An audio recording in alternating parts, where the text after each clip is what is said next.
એટલે રબારી સમાજનું હબ ગણાય. આજે રબારી સમાજના દરેક પરગણાના આપણે યુવાનો ભેગા થયા, શુભચિંતકો ભેગા થયા, એક વિચાર કર્યો જે સોનાના બાબતે.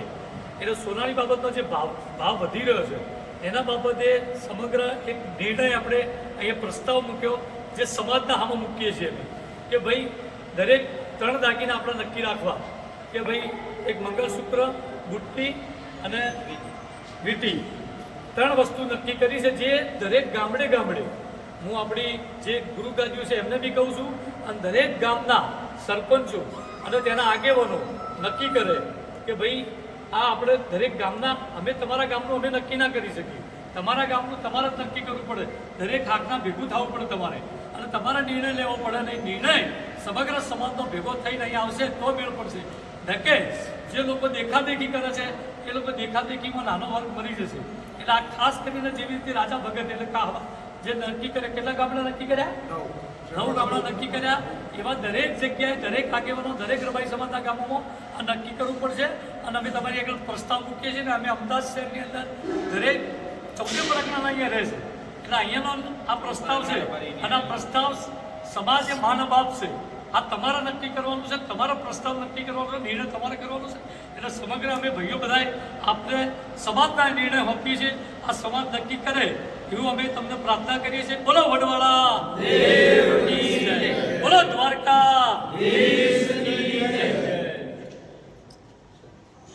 આગેવાનો, વડીલોને, સરપંચો, ગામ દીઠ આપણે મેસેજ મૂક્યો. પણ મેન બધાનું કહેવું છે કે તમે સમજો હું બોલું છું પણ હું નથી બોલતો, આ અમારી સમાજ બોલે છે, આ બધા બોલે છે, ખાલી બોલું જ છું. હું સમાજની વાત હું તમારી આગળ મૂકું છું.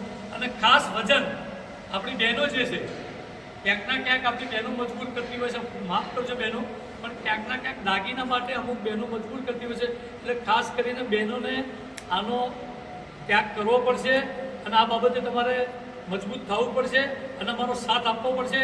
એવી વિનંતી સમગ્ર સમાજ તરફથી અમે લોકો તમને કરીએ છીએ બહેનોને. સરસ. તમારે રબારી સમાજની અંદર જે આજે શુભચિંતકો મળ્યા હતા તો નિર્ણય લેવો કે ભાઈ મોંઘવારીના સોનાની બાબતમાં તો સમાજના જે તમારી ધાર્મિક સંસ્થાઓ છે, મહિલા સંગઠનો છે, એ અમીરભાઈ તમારી સાથે કેટલા જોડાયા યોગ્ય છે? અને બીજું કે તમે ત્યાં આગળની રણનીતિ શું નક્કી કરવાના છો? જી બળદેવભાઈ, ચોક્કસપણે માલધારી સમાજ યુવા સંગઠન MSY ગ્રુપ દ્વારા આજ રોજ રેક ખાતે સમાજના દરેક આગેવાનો અને સંસ્થાઓના દ્વારા જે એક મિટિંગ કરવામાં આવી. એ મિટિંગની અંદર સમાજના 14 પરગણાના રબારી સમાજના યુવાનો, વડીલો અને આગેવાનો જોડાયા હતા.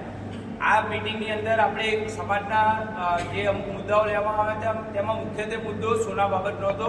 સોના બાબતમાં 14 પરગણાના રબારી સમાજના યુવાનો દ્વારા એવો પ્રસ્તાવ રજૂ કરવામાં આવે છે કે સોનાની અંદર મંગલસૂત્ર, વીંટી અને બુટ્ટી આટલી જ વસ્તુ રાખવી.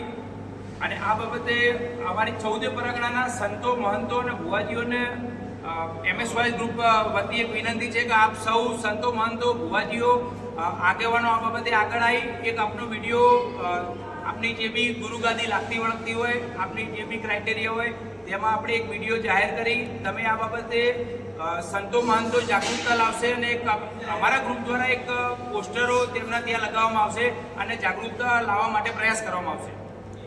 તમે પોસ્ટરો લગાવશો ત્યારે બાપુને ખાસ ભલામણ કરશો કે ભાઈ તમે દાખલા તરીકે પૂનમ હોય કે બીજ હોય એ રીતે સમાજને આહવાન કરો કે જેથી કરીને સમાજની અંદર આ સોનાની પ્રથા નાબૂદ થાય. ચોક્કસપણે દરેક સંતો, મહંતો જોડે ટેલિફોનિક ચર્ચા કરી અમે એમને વિડીયો બનાવવા કહીશું અને એમને પણ કહીશું ભાઈ તમે સમાજના ધર્મ મેળાવડા જ્યારે પણ થતા હોય ત્યારે તમે તમારી જે કોઈ ધર્મપ્રેમી જનતા છે તેમને આ બાબતે જાગૃત કરો. જે આપણા ધર્મગુરુ છે તે રબારી સમાજનો મુખ્ય સ્તંભ છે. આપણે જે ભુવાજીઓ, ધર્મગુરુ બધા આપણા સ્તંભ હોવાથી એ લોકોનો મેસેજ પોઝિટિવલી સમાજ લઈ લેશે. રમીભાઈ, ડિજિટલ કંકોત્રીનો મુદ્દો જે હતો એમાં તમારું શું કહેવું છે? ડિજિટલ થવું જોઈએ. જમાનો આજે આગળ વધી રહ્યો છે તો આપણે પણ જમાના પ્રમાણે એમાં આગળ વધવું જોઈએ. સગાવાલા પૂરતી આપીને બાકીના જે મિત્ર વર્તુળ છે એમાં ડિજિટલ એટલે વોટ્સઅપ કે ફોન દ્વારા પણ આમંત્રણ આપી શકો. 100% અંદાજની યુવા પેઢી એ જ ચાહે છે. તમે 2,000ની કંકુતરીઓ, તમે 500, 1000ની કંકુતરી તમે લાવો. કંકુતરી તો ફેંકી જ દેવાની આવે છે. ગણપતિ પછી ત્યાં રખડતા જ હોય છે ક્યાંક કચરા.